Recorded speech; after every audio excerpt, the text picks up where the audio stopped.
Okay, so buckle up because today we're diving into a story that's got it all. Whispers of scandal, million-dollar deals, and more twists and turns than, well, let's just say it's a complicated story. We're talking about a county in Ohio where the economic development director, Robert Horton, is at the center of an investigation that's got everyone talking. Yeah, it's like trying to piece together a puzzle, but some of the pieces are missing, and the ones you do have seem to change depending on who you ask. We're talking search warrants, tight-lipped officials, and rumors swirling faster than a Midwestern tornado. And that's what makes this so fascinating, right? The air of mystery surrounding it all. It all starts with these search warrants, served on both Horton and the county commissioners. Those aren't exactly everyday occurrences. Yeah. So from a legal standpoint, what makes these warrants so significant? Well, usually a search warrant means investigators believe they'll uncover evidence of a crime, not just, a parking ticket or something. The fact that they targeted both Horton's office and the commissioner suggests this is serious. They're not playing around. And adding to that whole something's not right vibe, the commissioners are playing their cards pretty close to the chest. They're saying all the right things about cooperating with the investigation, but staying silent about the specifics.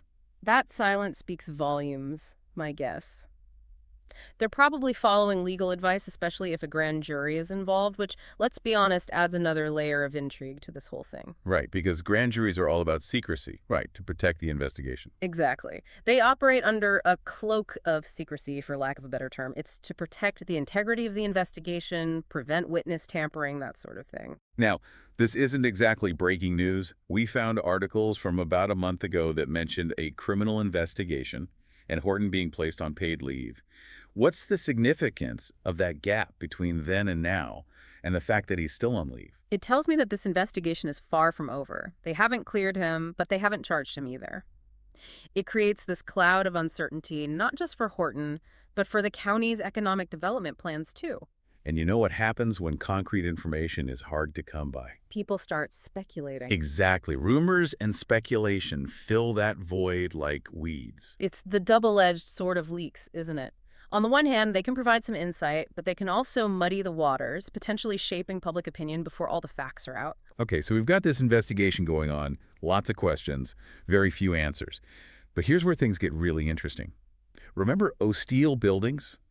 The company that supplied those buildings for the business park? Oh, yeah, the company based in South Carolina. That's where this whole thing takes a turn. Because it turns out Horton has a connection to O'Steele.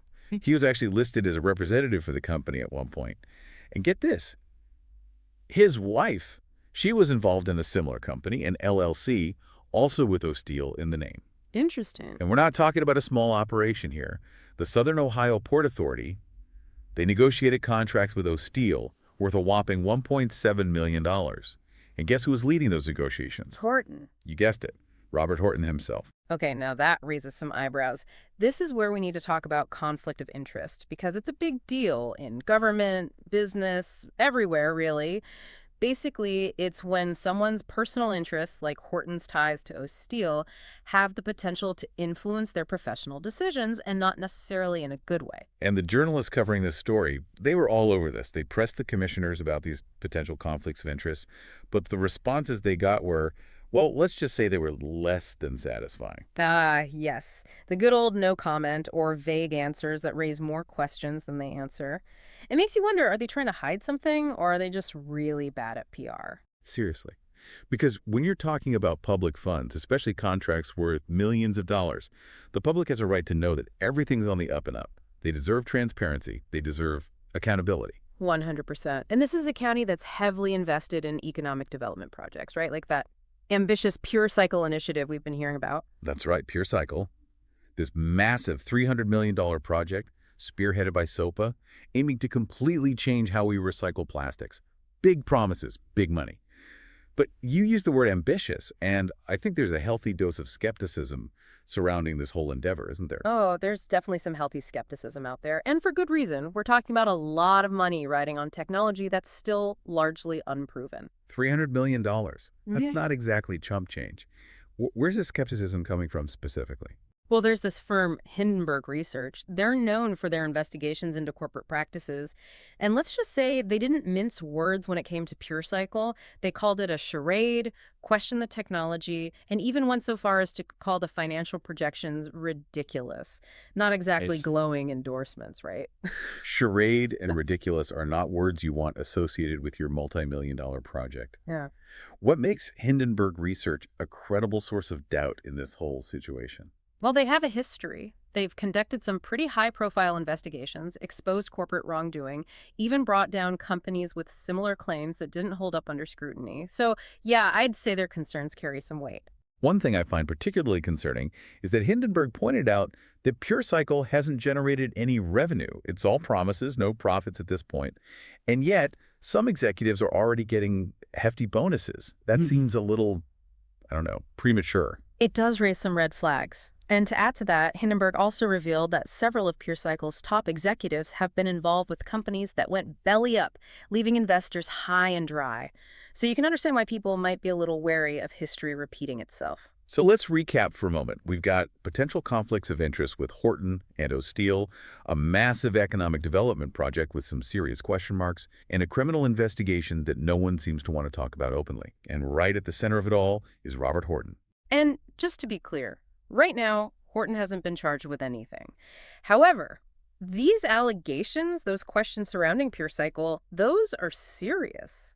If things go south, the fallout could have a huge impact on the county's economic future. And speaking of fallout, we can't ignore Commissioner Davis's recent statement where he called the investigation a witch hunt. Strong words. What do you make of that statement? Well, it's definitely a bold move. It seems like he's trying to frame this whole thing as a politically motivated attack on Horton, like they're trying to take down a successful leader who's brought economic growth to the county. And he's very much defending Horton's leadership of the Southern Ohio Port Authority, Hmm. emphasizing that it's separate from the county government. But it does make you wonder, can Horton be suspended from one position while still running the other, especially when they're so closely connected? It's a good question, right? And Davis's argument seems to be that removing Horton from SOPA would be disastrous, bring everything to a grinding halt, especially with PureCycle hanging in the balance. He even hinted at potential legal action if the county interferes with the Port Authority's business. But wouldn't that depend on whether those business dealings were completely legitimate in the first place? Yeah. I mean, if there's evidence of wrongdoing, wouldn't continuing business as usual make things worse? Exactly, and that's what makes this so frustrating. Davis is essentially saying, trust us, we've got this, but then in the same breath, he's complaining about leaks and how slow the investigation is moving. It's like, well, which is it? It just seems like a weird strategy if you're trying to inspire confidence. If anything, it just makes the whole thing look even more suspicious. I completely agree, and this is where we need to be careful. Avoid jumping to conclusions. It's possible, however unlikely, that Davis is telling the truth, and this really is just a political hit job. But we also have to remember that investigations like this, they don't just happen in a vacuum. There are procedures in place to prevent abuse. So where does that leave us? What are the big questions that need to be answered? Well, the million-dollar question, or should I say the $300 million question is, what exactly are the investigators looking into? What evidence do they have against Horton? And will he actually face charges? How that last question plays out has huge implications, not just for Horton, but for SOPA, for PureCycle, for the whole county's economic strategy. And those potential conflicts of interest with O'Steele, those can't just be ignored, can they? Absolutely not. Those contracts, they'll be scrutinized, every detail examined. Did Horton use his position to enrich himself? Did his actions cross that line from, let's say, aggressive negotiating tactics to something unethical or even illegal?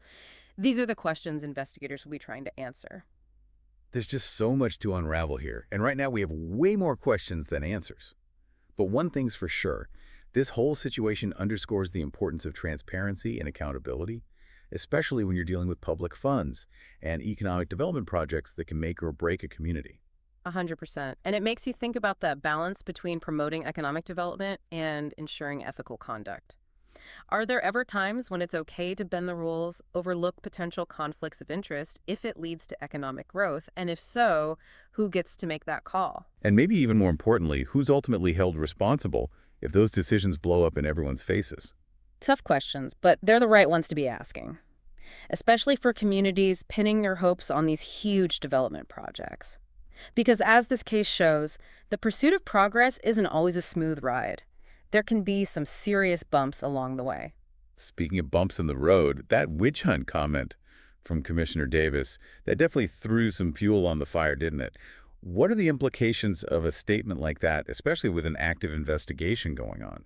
Yeah, it's like he just decided to throw a match on a pile of dry leaves, you know? Not exactly the most calming presence in the midst of all this uncertainty. Could that kind of statement backfire on him, especially if this investigation finds something? Oh, absolutely. It's a risky strategy, no doubt. I mean, maybe he thinks he's protecting Horton, making him out to be a victim of some political game. But it could also look like he's trying to interfere with the investigation, influence public opinion. It begs the question, does Davis know something we don't? This whole situation is a masterclass in what not to do when it comes to public trust. Transparency, accountability, those aren't just buzzwords. They're crucial, especially at the local level where these decisions directly impact people's lives. You hit the nail on the head. This case just screams the importance of citizens being informed, asking the tough questions, holding their elected officials accountable. It doesn't matter what side of the aisle you're on, we all have a responsibility to make sure decisions are made for the benefit of the entire community. It's easy to get caught up in the drama of it all, the accusations, the potential scandal, the whole who's who of it all.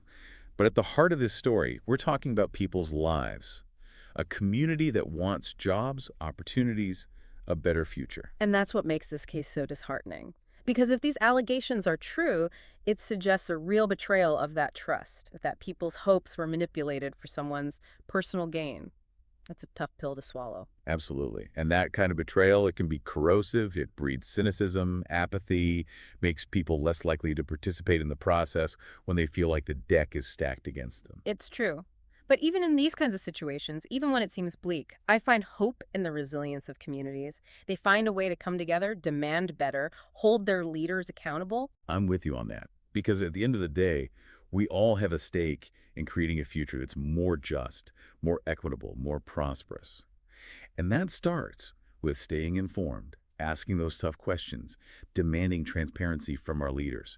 This whole situation, messy as it is a powerful reminder that the pursuit of progress shouldn't come at the cost of our ethical responsibilities. Well said. And for our listeners who want to explore this story further, we've included links to all the articles we mentioned in our show notes. Because knowledge is power, right?